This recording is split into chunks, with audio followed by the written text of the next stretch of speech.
espiritismo en los años 30. Pues para ello tenemos que presentar a nuestro amigo, a Juan Maresato, que es precisamente terapeuta ocupacional, especializado en rehabilitación cognitiva con pacientes con déficits severos, y es titulado por la Universidad de Juan Carlos I de Madrid. Él es divulgador espírita, conferenciante y sobre todo es buena gente, que es lo más importante. Parece, vamos a recibir a nuestro amigo con un aplauso.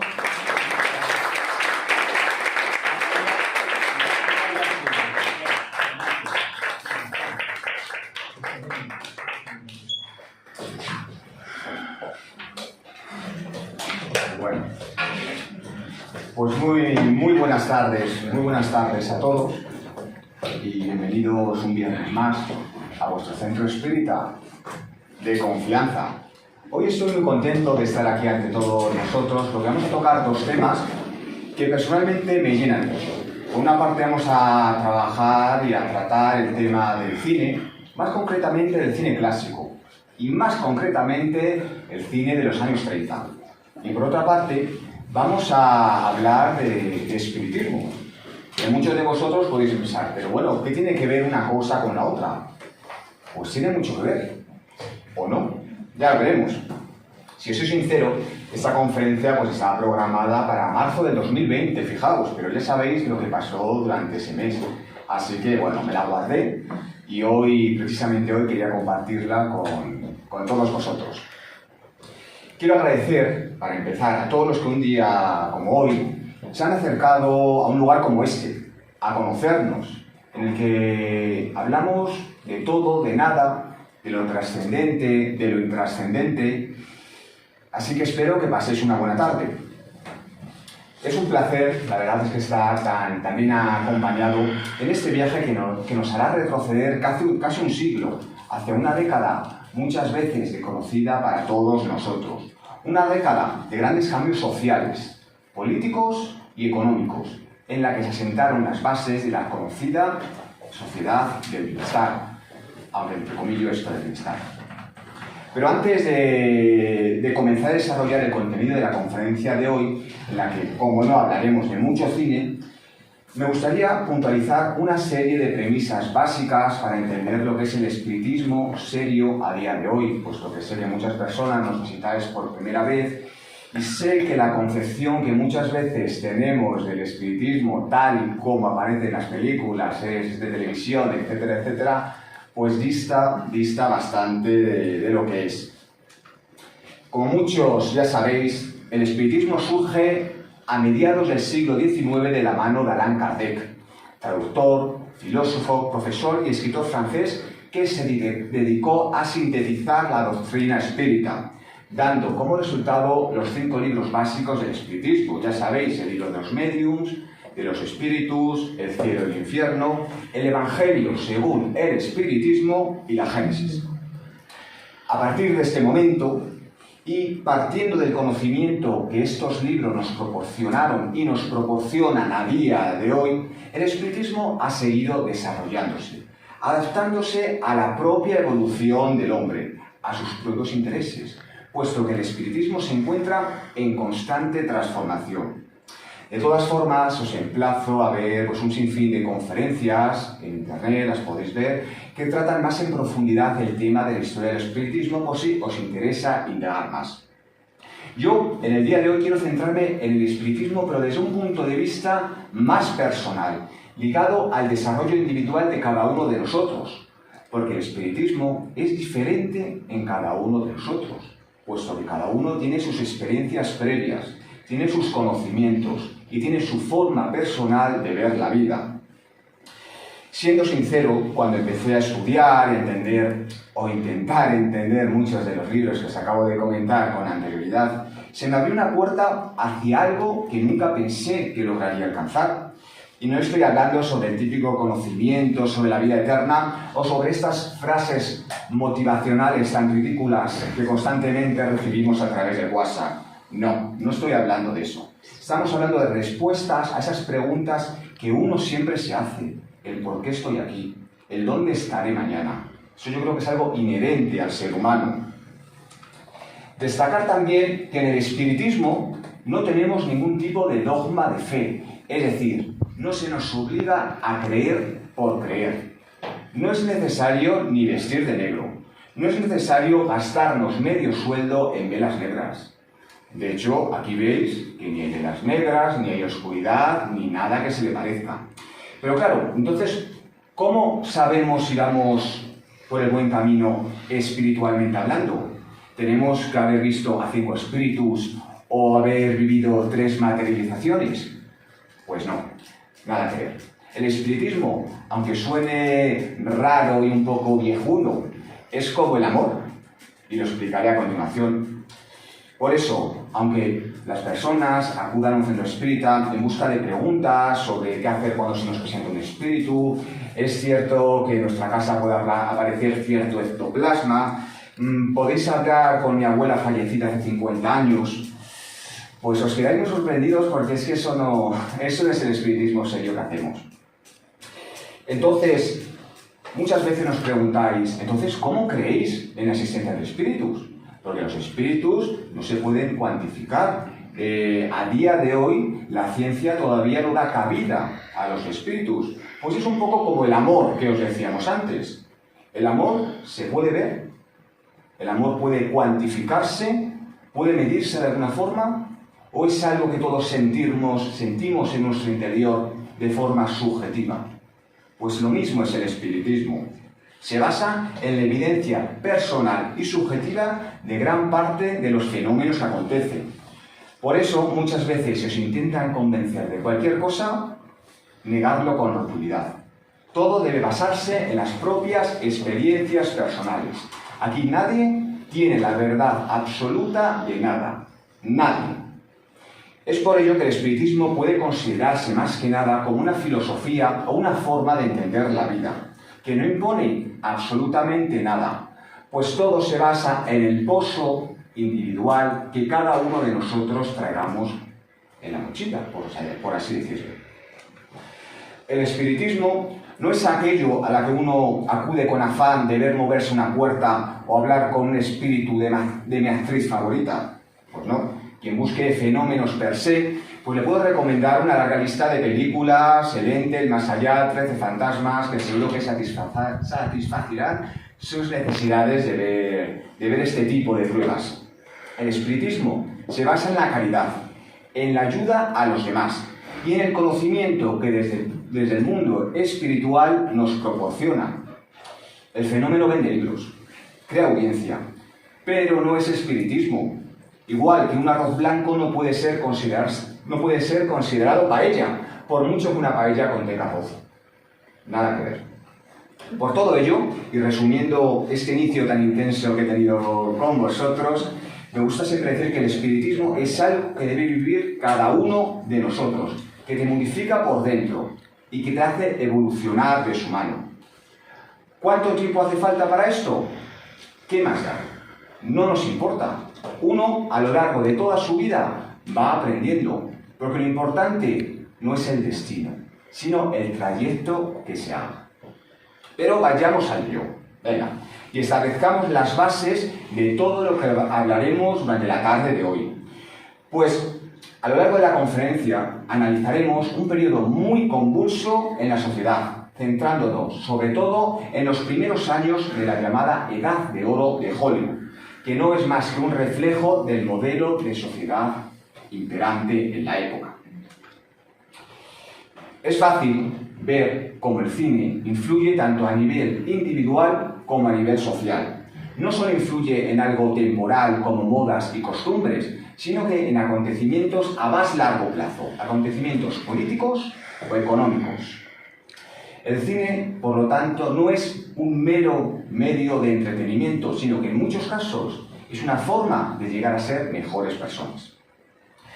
Ya lo decía el filósofo Epícteto allá por el año 100 en su manual de vida. Nos decía, somos como los actores de una obra. La voluntad divina nos ha asignado papeles en la vida, aunque no podemos controlar el papel que se nos asigna. Nuestro afán debe ser interpretar el papel asignado tan bien como sea posible y abstenernos de quejarnos del mismo. Sea donde fuere y en cualquier circunstancia, ofreced una actuación impecable. Por otra parte, seguro que conocéis el mito de la caverna, ¿verdad? En ese mito había unos hombres que estaban encadenados y aceptaban como real las sombras que se les proyectaban. Sin embargo, cuando uno de esos hombres se libera, ve la realidad e intenta avisar el resto, prefieren quedarse con las sombras reflejadas. Y esto, que puede parecer muy arcaico, es aplicable al cine a día de hoy. Si yo os digo que penséis en el hundimiento del Titanic, ¿en qué pensamos? ¿En las 1.300 personas que fallecieron o en Kate Winslet y Leonardo DiCaprio cantando la canción de turno? Pues la segunda opción, la verdad. Yo al menos lo pensaría así. Tenemos que recordar que durante muchos años, desde finales del siglo XIX hasta los años 50, el cine era el gran medio de expresión, sin prácticamente competencia. Por lo que podemos decir que puede considerarse el arte más influyente del siglo XX.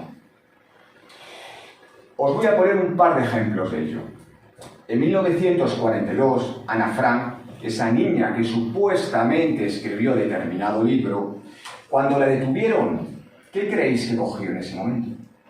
Pues cogió la foto del actor Robert Stack, que era el gran ídolo entre el público femenino de la época. ¿Y por qué una niña que está a punto de morir coge precisamente una foto de un actor conocido? En 1995 se estrena Fargo, famosa película de los hermanos Coen, en la cual se oculta cierto maletín con dinero en la ciudad que da nombre a la película. Pues unos años más tarde, una chica japonesa se recorrió medio mundo, llegó a Fargo y estuvo varias semanas intentando encontrar dicho maletín, cuando ya se sabía que era una película de ficción, que no era real. Pero da igual, no pasa nada. Vayamos por ello paso a paso y hagamos un análisis de la situación social y económica del Hollywood de los años 30, ese periodo tan convulso que estuvo a punto de destruir a los grandes estudios de la época. Por cierto, ahora que estamos así en petit comité, si queréis conocer el origen de la cinematografía, pues desde finales de los años 20, desde finales del siglo XX hasta los últimos años, en la década de los 20, os recomiendo una conferencia que dimos en esta casa y que también está publicada, llamada El cine mudo y sus conexiones con el espiritismo. Yo os la recomiendo. No porque la haya dado yo, bueno, o sí, pues también, la verdad. Si uno no se hace publicidad a sí mismo, pues llega bien a hacérsela. Pero venga, seguimos un poquito más. Se puede criticar, y con razón, la compleja institución cultural y artística, económica, política e ideológica que es Hollywood. Daos cuenta que en un lugar geográficamente tan limitado, el meganegocio mundial que había, sobre todo estamos hablando de los años 30, ahora parece que todo está como más diseminado, ¿no? Vale. Por ello, para valorar la evolución histórica de Hollywood se requiere más bien una perspectiva equilibrada, es decir, no dejándose arrastrar ni por una fácil y peligrosa admiración total, que es personalmente lo que me pasaría a mí, pero tampoco por un razonamiento simplista y básico de la concepción hollywoodiense. Vamos a intentar tener un punto de vista orgánico, totalmente aséptico, para intentar entender lo que realmente aconteció durante esos años. Puesto que la década de los años 30 es esencial para comprender el cine norteamericano, incluso hasta el día de hoy. Daos cuenta que está entre medios de los años fundacionales del séptimo arte y esos cambios tan profundos que hubo como consecuencia de la Segunda Guerra Mundial. Uno de los factores decisivos para la configuración de la economía norteamericana de la época, de las 3 primeras décadas del siglo XX, es la siguiente. Después del triunfo sobre Alemania en la Primera Guerra Mundial, las clases dominantes norteamericanas pensaban que iban a ingresar en una época de progreso, una época bollante, pero a la larga se dieron cuenta de que los pronósticos no eran tan halagüeños. La prioridad de lo industrial trajo como consecuencia la decadencia de todos los sectores primarios, sobre todo de la agricultura, algo que podremos ver dentro de unos minutos en las diferentes películas de la época. La Gran Depresión económica que afectó en los años 30 comenzó, como todos sabéis, con el crack del 29. El desempleo en los Estados Unidos llegó hasta el 25%. Y una de las consecuencias que trajo todo esto pues, fue un sentimiento de hostilidad pues, por parte de los hombres y mujeres de la época, algo totalmente normal. La Gran Depresión, por ello, comenzará a modificar la vida americana y, por tanto, su forma de hacer y concebir el cine. Fijaos, se reducen los ingresos personales a más de un 50%, lo que trae consigo la devaluación del dólar. El hambre y el desánimo se apoderan de la población. El número de suicidios aumenta drásticamente. Familias enteras se ven obligadas a vivir en pésimas condiciones. Y por ello, la escala de violencia aumenta. Ya en el año 32 se tocaba fondo y las nuevas elecciones llevaban a la presidencia al demócrata Roosevelt, que basó su campaña, pues en cierta recuperación económica que a la larga fue más lenta de lo que se pensaba en un primer momento. El cine de Hollywood, por ello, no pudo estar ajeno a un impacto tan violento, social y económicamente hablando. Las grandes productoras, estamos hablando de la Warner Bros., de Metro-Goldwyn-Mayer, se vieron muy afectadas por toda esta crisis, puesto que en aquel momento las productoras eran las dueñas de los cines en los cuales se proyectaban sus propias películas, fijaos, ¿no? De hecho, en los cines de la Paramount, el precio de entrada descendió de 40 céntimos a únicamente 5. E incluso se dice que durante unos días, en el año 33, la entrada del cine se cobró a través de especias. Es decir, tú llevabas un pollo y, por ejemplo, te dejaban entrar a ver King Kong, que era la película más famosa de la época. Por eso os digo que la crisis no fue solo económica, sino, desde luego, también moral. Y eso lo vamos a ver en las películas que se hacían en la época. Hollywood, en la década de los 30, realizó, siendo sinceros, una producción muy variopinta, una temática muy diferente a lo que pensamos a día de hoy. Daos cuenta que en ese momento aún se estaba consolidando el cine sonoro, cuyas consecuencias artísticas e ideológicas fueron incalculables. Daos cuenta que al principio es muy curioso como los grandes productores decían, si es que eso del cine sonoro, eso es que no va a servir para nada, es que eso no va a triunfar. Y por eso hubo que hacer un replanteamiento moral y filosófico pues, en todo lo que estamos hablando, porque al principio no creían que el cine sonoro fuera a triunfar. El cine sonoro, por ello, empezó a diferenciar mejor las diferentes clases sociales, ¿no? Puesto que dotó a las películas de un mayor realismo. En el cine mudo los guiones, pues la verdad es que, aunque me gusten, tengo que reconocer que muchas veces pues, no están muy elaborados, cosa que cambia con el uso de la palabra. Pero claro, para realizar mejores guiones, ¿dónde estaban los guionistas? En Nueva York, por lo que un sinfín de guionistas se trasladaron de Nueva York a California, llevando con ello el pensamiento de la llamada generación perdida, un pensamiento amargo en consecuencia pues, a lo que estaban viviendo, pues es lo normal. Otro aspecto importante que marcaría esta década es el hecho de que muchas figuras importantes de Hollywood eran judíos, es decir, inmigrantes que, sobre todo a raíz de la Primera Guerra Mundial, se trasladaron al nuevo continente. No nos olvidemos que durante la primera mitad del siglo XX el racismo en Estados Unidos no solamente se focalizaba en los afrodescendientes, sino sobre todo en los judíos, salvo en notables excepciones. ¿Cuáles eran excepciones? Pues los que tenían dinero. ¿Y quién tenía dinero? Los productores. Entonces ahí no pasaba nada si eras judío.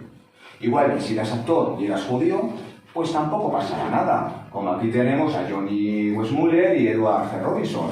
Pero sí era preocupante en el caso de las mujeres. De este modo, este conflicto racial afectó directamente a los directivos de la industria del cine. Por ello, quizás la obstinación contemporánea de Barbra Streisand, en la cual, pues, en gran parte de su carrera, solo aceptó papeles de mujer judía, en una especie de revancha moral sobre lo que fueron esas décadas. Una serie de films todavía, a día de hoy, son testimonios de la crítica social innegable. Por ejemplo, tenemos la película Soy un fugitivo, en la cual un veterano de la Primera Guerra Mundial regresa a su ciudad sin ningún tipo de asidero social, económico ni de ningún tipo.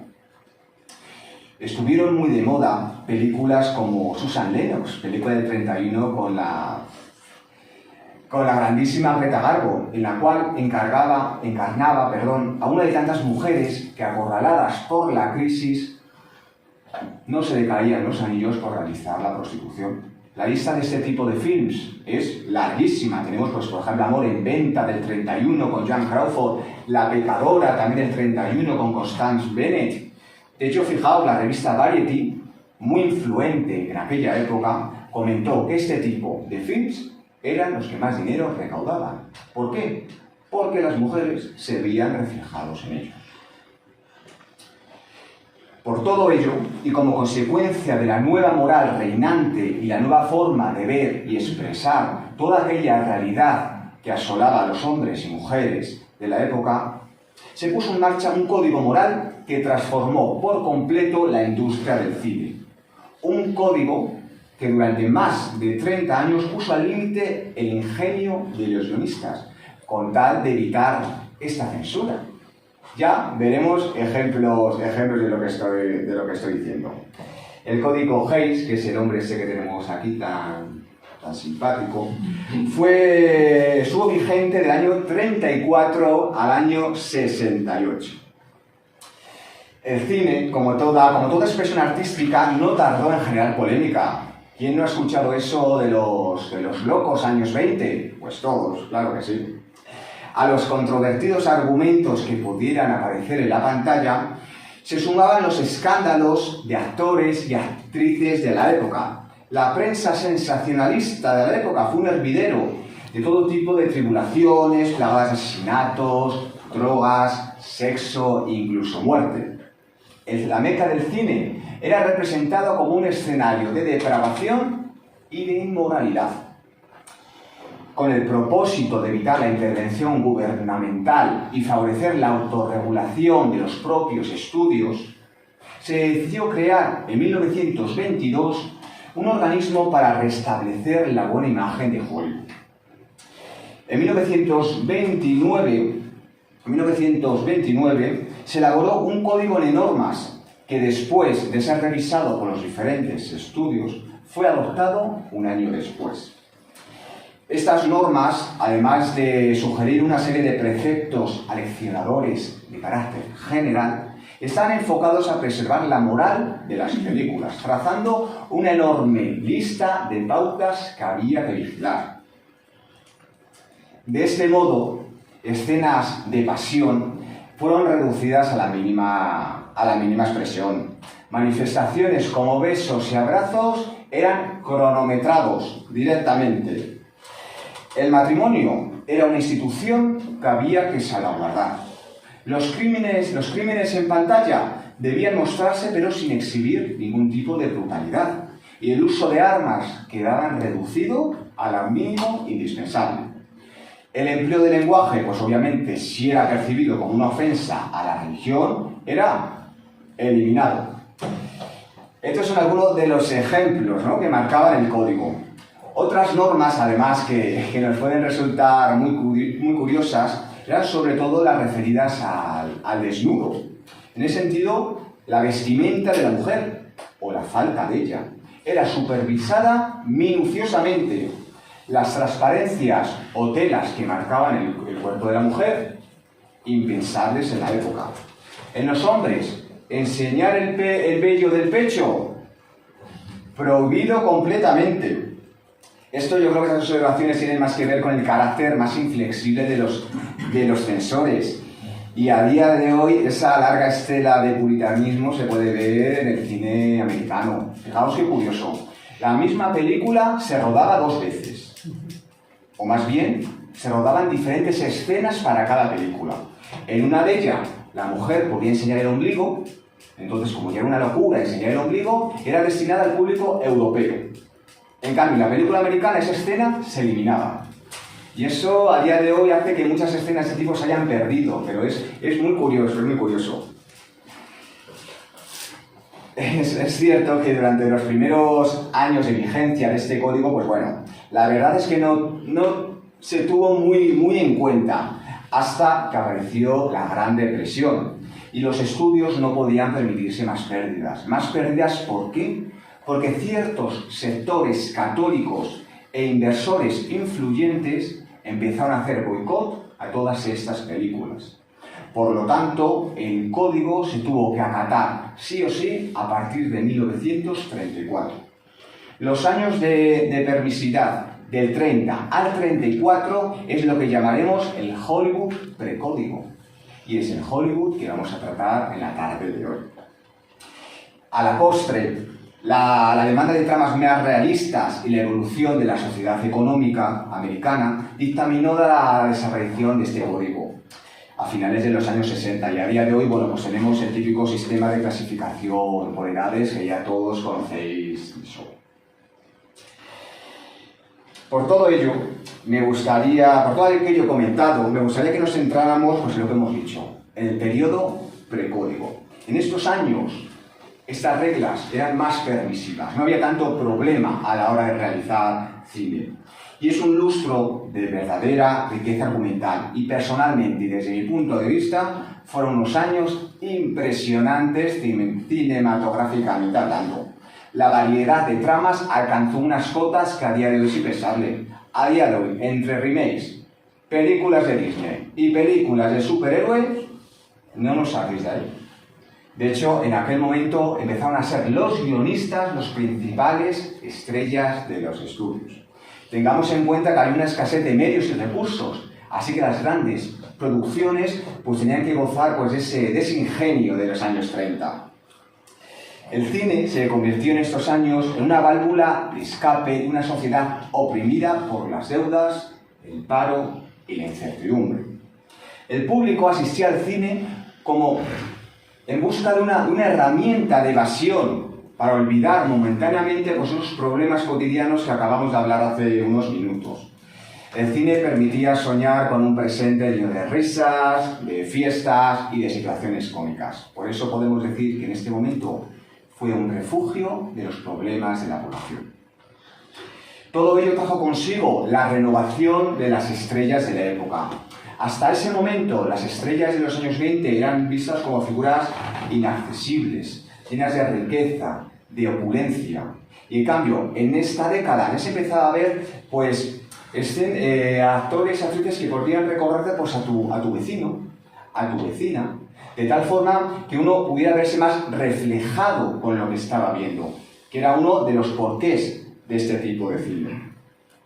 El cine precódigo modificó los roles antiguamente destinados exclusivamente para los actores y para el público masculino en general. La mujer ahora podía ser infiel, delincuente, trabajadora, malvada, egoísta, como lo habían sido siempre los hombres, y no pasaba nada. Las mujeres se sentían liberadas y estaban empezando a conocer en profundidad su propia sexualidad.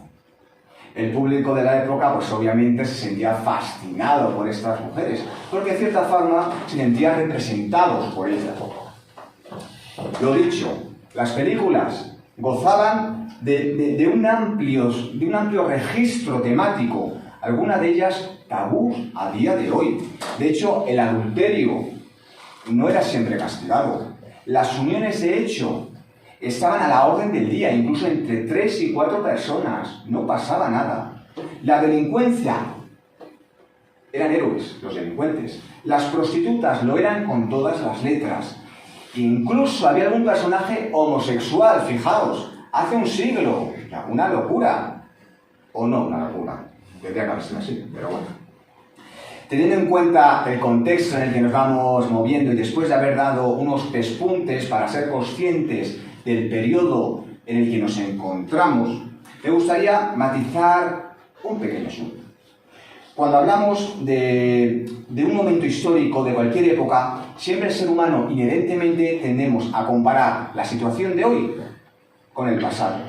Y eso es una equivocación. Pues pasa igual con el cine, más concretamente con el cine de esta época. No podemos regirnos con nuestros esquemas mentales actuales a aquellas películas que se desarrollaron hace un siglo. Primero, porque juzgar a los demás, pues ¿para qué? Juzguémonos a nosotros mismos y luego ya si eso hablamos del resto. Muchas veces amigos me han preguntado eso de, pero bueno, ¿cómo te puede gustar esas películas donde el hombre es el fuerte por ser hombre y la mujer es la débil por ser mujer? O esas afirmaciones que me hacen mucha gracia de, bueno, ¿cómo te pueden gustar esas películas de antes si no pasaba nada? Quien me hace esas afirmaciones, pues obviamente pocas películas ha visto, porque ya estamos viendo que en ambos casos nada más lejos de la realidad. Claro que me pregunto pues qué tipo de amigos tengo para que me digan esas cosas. Pero bueno, de eso ya habré venido a trabajar esto en esta vida. Pero venga, vayamos poco a poco avanzando, que antes de entrar en materia me gustaría que entre todos realizáramos un rápido recorrido por los que son, desde mi punto de vista, las películas clave de esta época. Recordad, películas precódigo, del 30 al 34. Tenemos aquí la película La divorciada, con la grandísima Norma Shearer. Fijaos, hablar del divorcio en los años 30, cuando en España no nos podíamos divorciar hasta los años 70 y... Tenemos aquí El enemigo público, con Jean Harlow, ambientada en el mundo de la mafia, en los gángsters. Madame Satán, una de mis películas favoritas. Una mujer para dos, una unión de hecho entre tres personas, dos hombres y una mujer. Curioso. La película Freaks, que narra las peripecias de un circo ambulante. Tenemos por aquí Rain, de Joan Crawford. Lo que Joan Crawford es pues, una prostituta que al final ve la luz, o no, más bien no la ve. Tenemos aquí Shanghai Express con la magnífica Marlene Dietrich y Anne Wong, una de las primeras actrices orientales del Hollywood clásico. Anna Christie, la primera película de Greta Garbo en la que por fin hablaba, que fue todo un acontecimiento mundial. La pelirroja, de nuevo con Jean Harlow, una mujer fuerte que no escatimaba en conseguir lo que ella quería. Y la película Éxtasis, de la grandísima Hedy Lamarr, la inventora del Wi-Fi. De hecho, el Día de los Inventores se debe al día de nacimiento de Hedy Lamarr. Famosa en esta película porque se veía el primer desnudo frontal femenino. Y estamos hablando de principios de los años 30. De los cientos de películas, por no decir miles, pues bueno, yo he elegido tres. Tres que nos van a servir como guía para proyectar todo lo que el espiritismo tiene que decir al respecto. Así que bueno, vamos a analizar estas películas desde la perspectiva histórica y abramos la mente hacia el pasado. Y vamos a empezar pues con aquí lo que tenemos, El Ángel Azul. ¿Quién no conoce esta película? Película de 1930, un film excepcional por diversas razones. Entre ellas, según dicen, fue la primera película sonora europea, basada en la novela de Heinrich Mann. Narra la historia de un profesor metódico y rígido que trata a sus alumnos muy severamente y un día acude al Ángel Azul para reprender a sus estudiantes, puesto que ha aparecido una alborotadora señorita, aquí la tenemos, Lola, que les lleva pues un poco por el camino de la amargura. El profesor se enamora de Lola, se casan y ahí, bueno, empieza una espiral de desdichas que yo os aconsejo que veáis la película. Primero es despedido como profesor, luego arruinado, es infiel por Lola y finalmente pues acaba muy mal. Bueno, pues no, al final, bueno, prefiero que la veáis. María Magdalena Dietrich no imaginaba que esta colaboración inicial con el director austriaco Joseph von Sternberg la convertiría en un mito del cine universal y la llevaría automáticamente a ser contratada por la Paramount para rodar Marruecos con Gary Cooper. Como curiosidad, señalar también que en esta época pues, no existía el doblaje. Esta película fue rodada en alemán, pero claro, quería también exportarse a Estados Unidos. Pues ¿qué se hacía? Se rodaba exactamente la misma película, pero cambiando el idioma. Marlene no tenía ni idea de inglés, así que la mujer del director le chivaba al oído qué es lo que tenía que decir y Marlene lo repetía como un papagayo, pero sin saber qué estaba diciendo. Luego ya aprendería inglés, aunque bueno, de aquella forma. Constituyó un éxito en taquilla y fue una aportación excepcional al naciente lenguaje del cine sonoro. Es cierto que no presenta una gran novedad temática, pero por otra parte el tratamiento que hizo Sternberg le dio al film un carácter único. Se puede observar que el protagonista, que aquí le tenemos al profesor, vive obsesionado con Lola Lola, hasta llegar a la propia humillación física y moral. Pero lo dicho, no quiero hablaros más de la película porque quiero que veáis la película. El tema de la obsesión es uno de los pilares del Ángel Azul y es a la vez una de las mayores luchas que cualquiera de nosotros debe hacer frente. El espiritismo nos enseña que no estamos solos, sino que hay espíritus constantemente a nuestro alrededor. Desde el principio de los tiempos, el mundo espiritual, es decir, el de los espíritus, y el terrenal, es decir, el nuestro, el de los encarnados, han interaccionado mutuamente para el común desarrollo. Por lo tanto, es un hecho de que los espíritus influyen en nuestro día a día, aunque nosotros no siempre seamos conscientes de ello. Esta influencia puede ser por espíritus amigos, como familiares o espíritus instructores, o por espíritus muy materializados, es decir, de escasa evolución espiritual. Dependiendo de nuestro estado vibracional, así serán los espíritus que nos acompañen. Aquel que se deja dominar por las malas pasiones, además me encanta esa frase que aparece en el libro de los espíritus, por las malas pasiones, y que pone toda su atención pues, en la satisfacción meramente material, se aproximará a espíritus atrasados, dando un permiso implícito para que esas energías la acompañen. A colación de todo esto, en el libro de los espíritus, pregunta 4, 5, 9, se pregunta a la alta espiritualidad. ¿Influyen los espíritus en nuestros pensamientos y acciones? Y nos dice, su influencia es mucho mayor de lo que creéis, porque a menudo son ellos quienes os dirigen.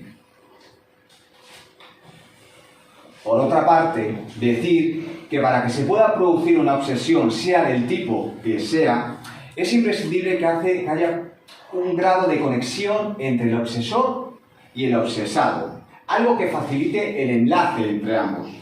Y esa raíz, esa conexión, suele tener sobre todo un común denominador, que son valores negativos e inferiores, tanto del espíritu encarnado como el desencarnado. Es decir, si somos una persona con tendencia a engañar, pues estaremos rodeados por espíritus con tendencia a engañar.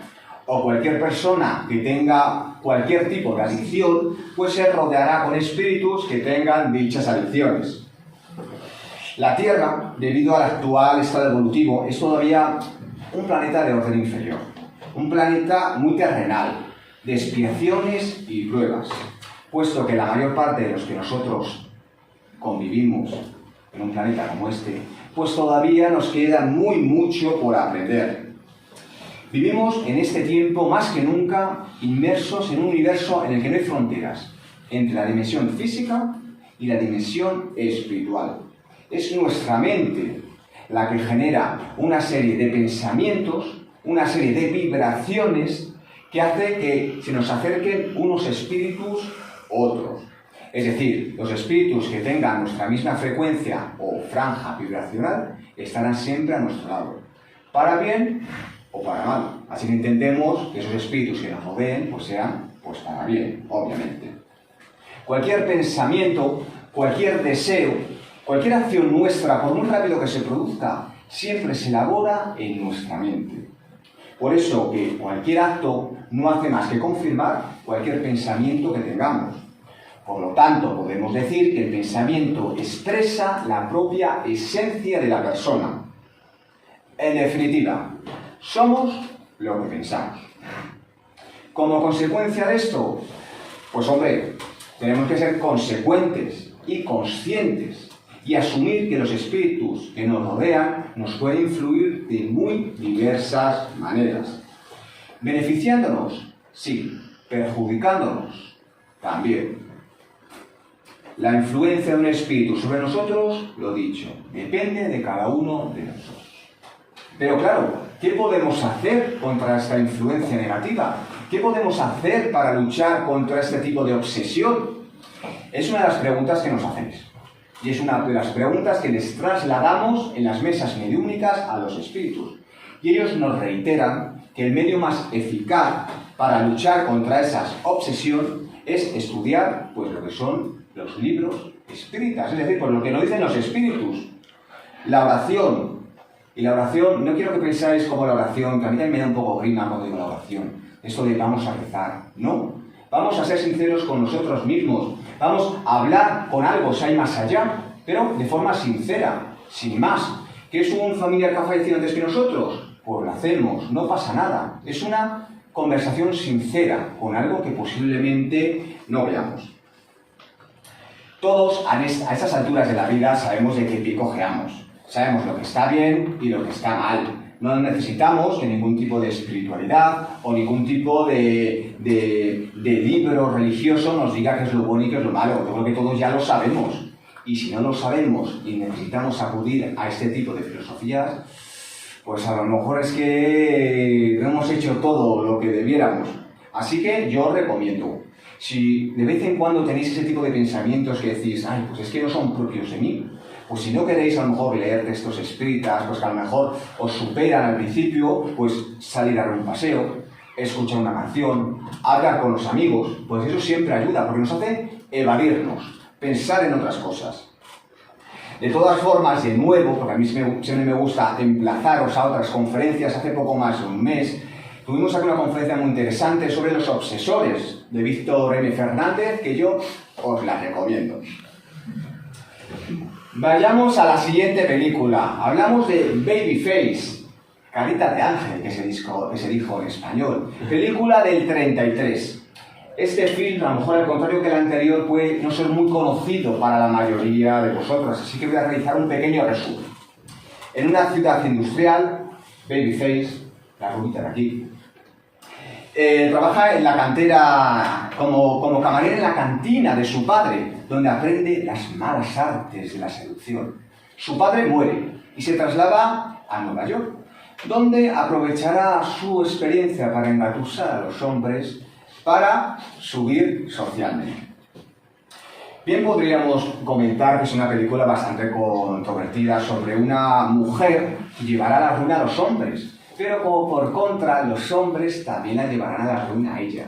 Además de todas esas necesidades materiales que se va creando poco a poco ella misma, que sin joyas, abrigos de pieles, lujosos apartamentos. El film cuenta con una grandísima Barbara Stanwyck interpretando a la protagonista, que tiene un modo muy peculiar de resolver los problemas hasta llegar al éxito. Pero claro, es que el éxito no siempre es material, pero bueno, ya lo veremos más adelante. No quiero imaginar qué hubiera pasado con esta película si hubiera caído en las manos del código Hays que hemos hablado anteriormente. Un personaje, el de Barbara Stanwyck, inducido por su padre a ejercer la prostitución para poder ganar dinero para su familia. Bien dirigida por Alfred Green, esta película Precódigo supo conjugar una de las historias más importantes de la época en cuanto a la seducción estamos hablando. Heroínas, mujeres, cuya única preocupación era alcanzar el estatus económico, sin importarles el precio que debían pagar. El film que acabamos de comentar No me gusta ejemplarizarlo con la época actual, pero bueno, digamos que todos a día de hoy somos bastante materialistas.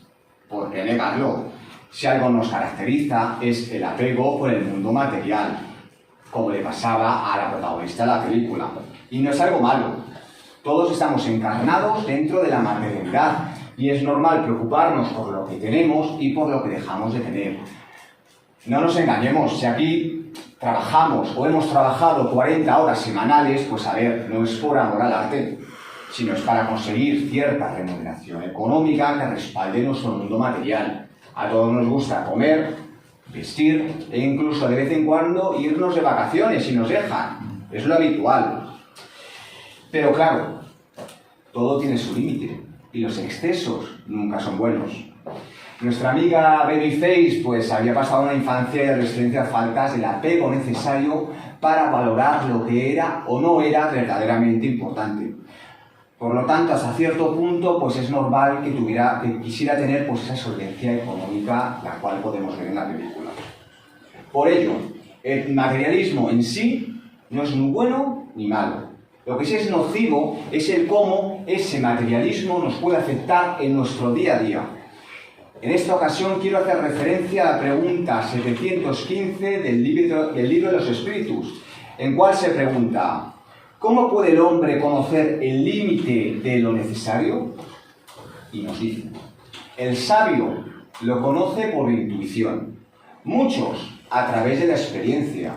Y es que la experiencia es todo lo que nosotros tenemos para mejorar.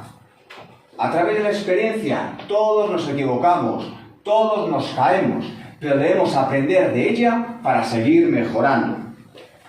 Desde el mundo espiritual son conscientes de que el bienestar es un deseo natural de todos nosotros. A lo que son contrarios es el abuso. No se debe conseguir a expensa de los otros, ni a la debilidad de nuestras fuerzas morales y físicas. Todos, en algún momento, hemos tenido que elegir entre algo material de muy dudosa procedencia, y seguro que a todos nos ha pasado. Es ahí cuando debemos estar alerta, reflexionar, valorar y ser conscientes de nuestros actos.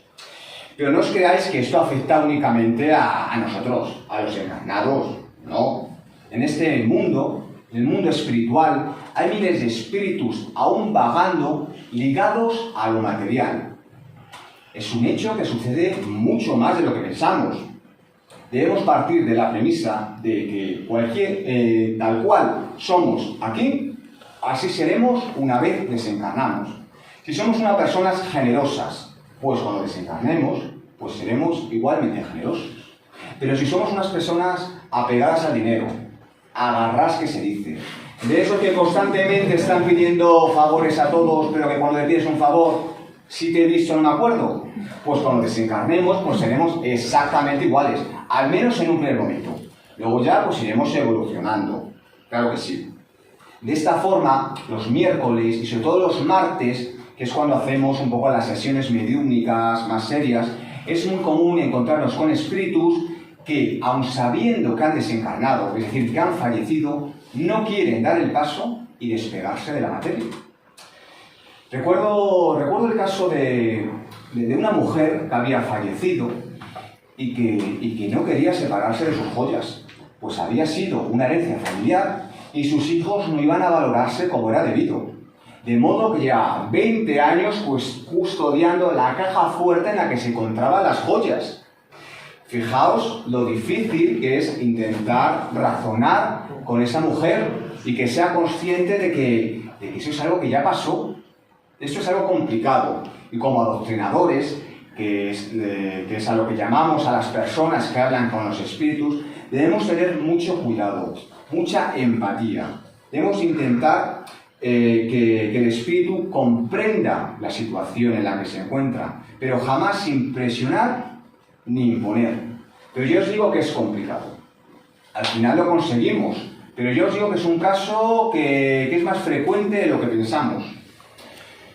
No sabemos qué pasaría una vez que desencarnara Babyface, la protagonista de nuestra película. No quiero decir nada, pero sí es cierto que al final ya se ve cierto indicio de arrepentimiento, porque nunca es tarde, nunca es tarde. Y vayamos ahora con la última película, El Vidente. Película de 1934, posiblemente la película menos conocida, pero que me parece particularmente muy acertado tratar pues, el lugar en el que estamos. Que es un lugar por donde hablamos habitualmente pues, con los espíritus. Empecemos, por tanto, con un pequeño resumen, lo más aséptico posible para ser, de igual forma, objetivo. Un vidente falso se da cuenta de que algunas de sus predicciones comienzan a realizarse. Y ahí es donde empiezan los problemas. Es un film curioso. Un vidente fraudulento que se dedica a estafar a la gente y de repente empieza a desarrollar sin más la mediunidad. ¿No recuerda a otra película? Salvando la distancia, siendo mucho mejor esta.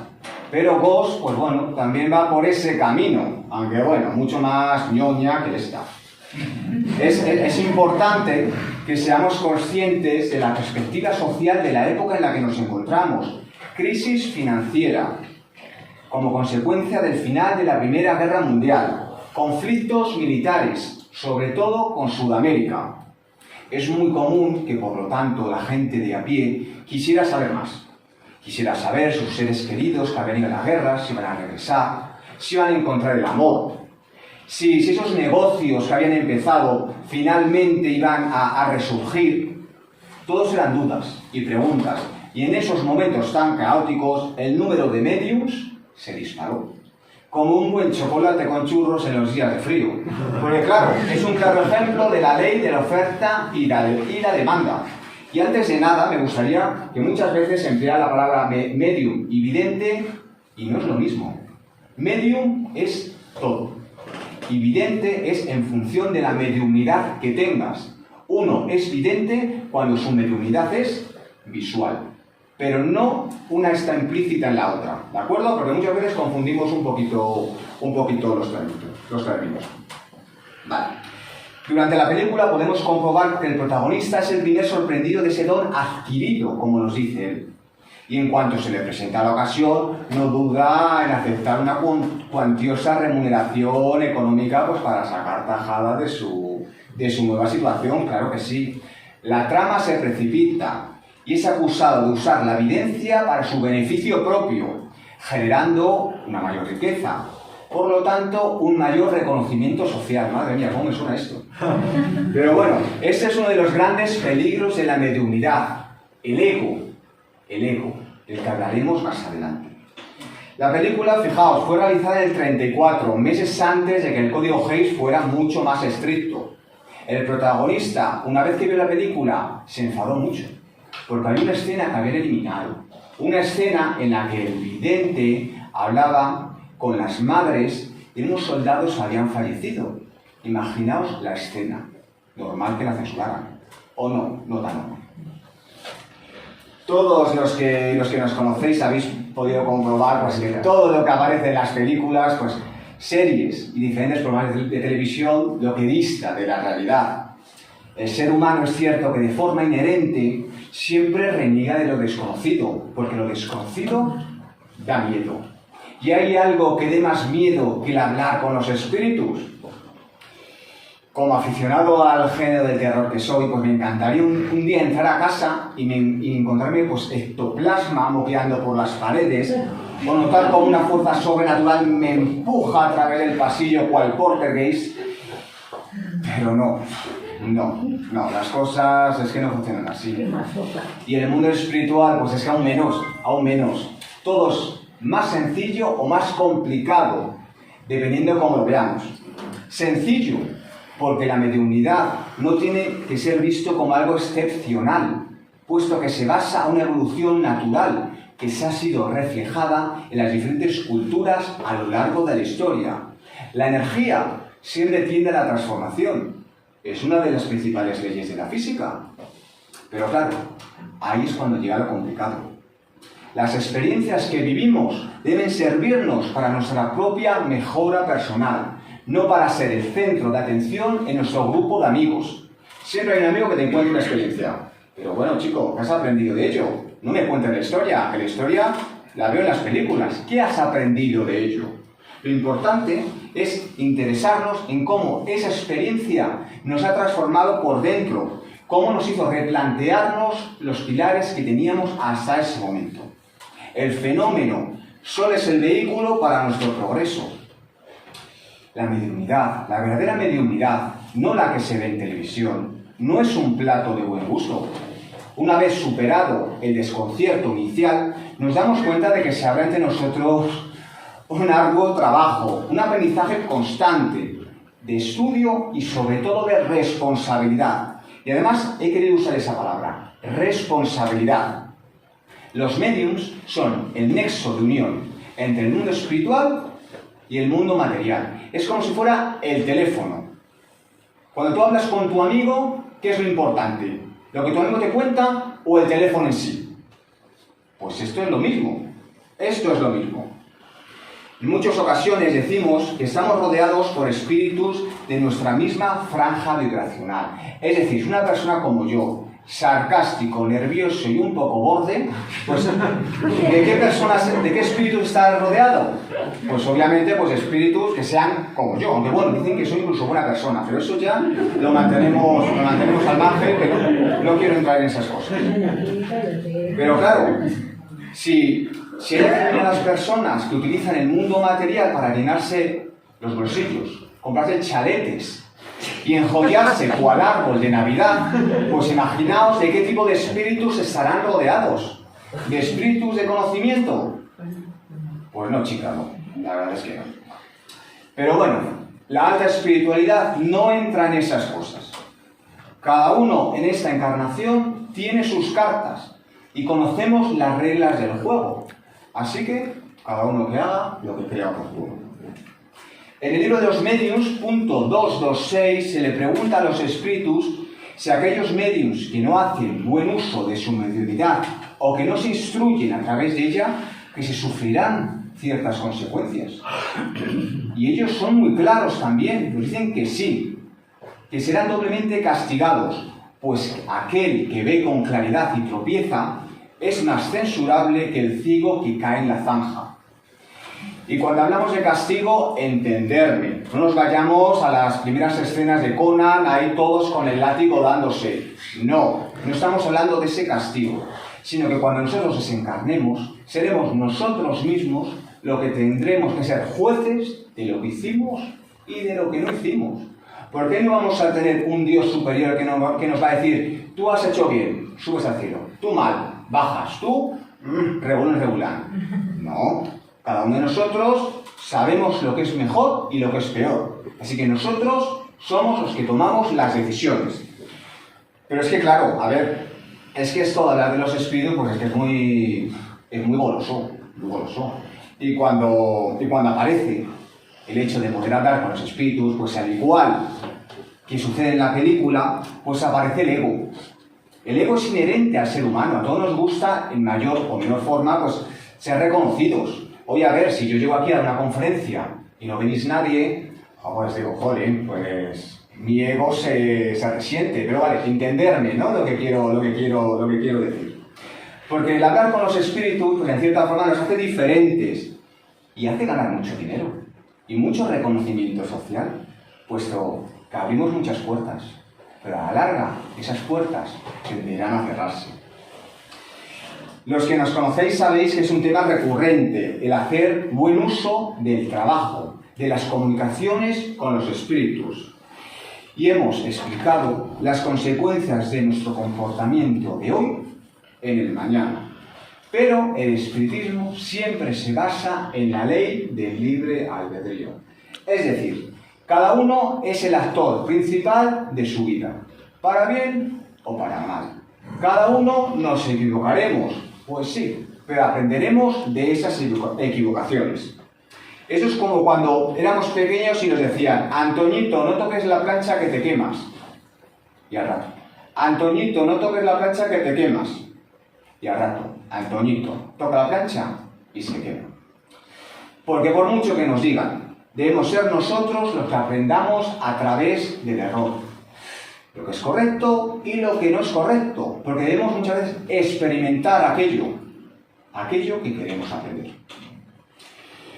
Pero bueno, vayamos ya poco a poco acabando, que ya me están mirando así en plan corta, puesto que durante ya casi, fijaos, casi ya una hora hemos estado hablando pues de una época que no dista tanto como hemos visto de nuestra época actual. Es bueno de vez en cuando mirar al pasado, aprender de lo bueno y sobre todo aprender de lo malo.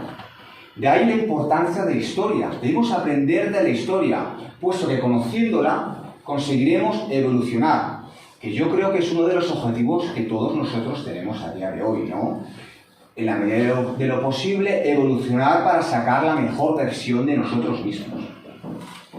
Y hablando de sacar la mejor versión de nosotros mismos, me gustaría terminar con una última reflexión. Debido a mi trabajo con personas con edad avanzada, suelo escuchar constantemente eso de la juventud de hoy día está perdiendo valores, a saber cómo acabarán. No se compromete con nada. A ver, yo cuando escucho este tipo de afirmaciones me río y me callo, porque no es mi labor pues cambiar el punto de vista pues personas pues, que me doblan en edad. Todas las épocas han tenido cosas buenas y han tenido cosas malas. Y sinceramente creo que vamos por el buen camino. Eso sí, vamos muy lentamente, pero poco a poco vamos por el buen camino. Nunca ha habido tantas personas comprometidas con el medio ambiente. Muchas personas que se han ido a otros países a ayudar, a dar de comer, a enseñar a plantar.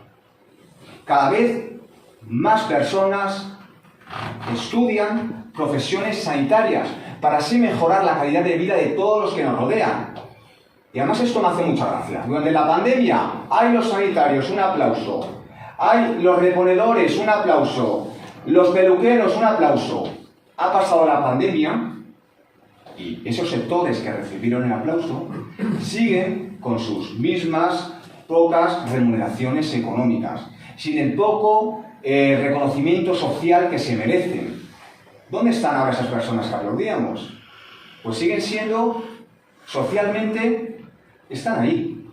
Todas las madres y todos los padres, cuando somos padres, queremos que nuestro hijo sea abogado, sea empresario. Yo no conozco a ningún padre que diga, me encantaría que mi hijo fuera auxiliar de clínica porque así ayudará a la persona.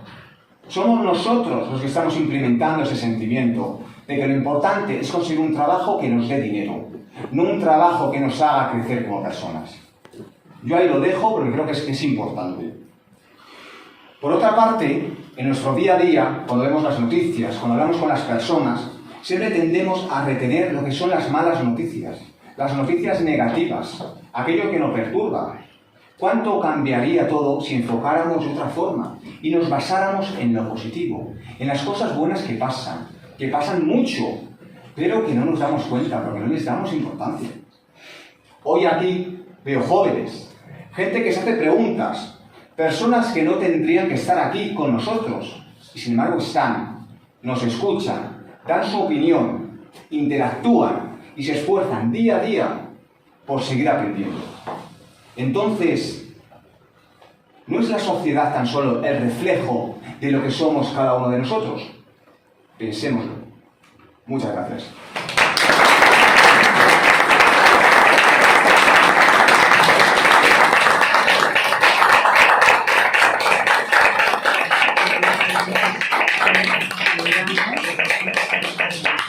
Bueno, pues ahora toca el temido turno de preguntas.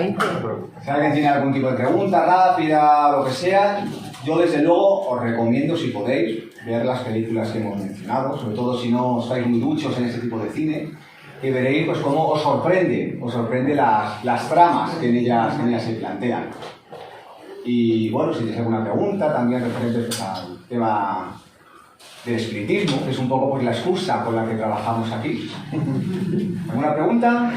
¿No? Juanma, aquí también hubo un tiempo en que se hacían las películas o versiones para España muy puritanas, pero las escenas más así salían fuera. Claro, en la época pues, sobre todo pues, del franquismo, ¿no? Sí, exactamente. Pues sí, también se hacía así. Sí. Solo comentar que en algunos cines de pueblo que tendría que estar el cura.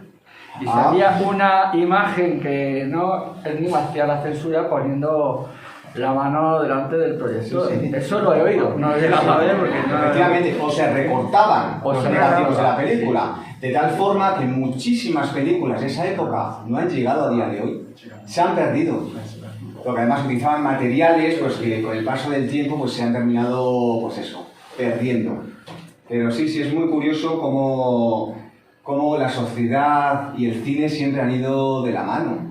Y cómo muchas veces el cómo somos actualmente puede verse reflejado en lo que vemos en las pantallas del cine. A día de hoy, ¿qué es lo que vemos en los cines? Pues lo que hemos dicho, películas que nos entretengan, películas que no nos hagan pensar mucho, porque si pensamos mucho, uy, yo que sé, eso no lo entiendo. Yo vengo al cine aquí a no pensar nada. ¿Hasta qué punto eso es lo que quieren? Que no pensemos, que no nos planteemos otro tipo de realidades. Bueno, muchas gracias.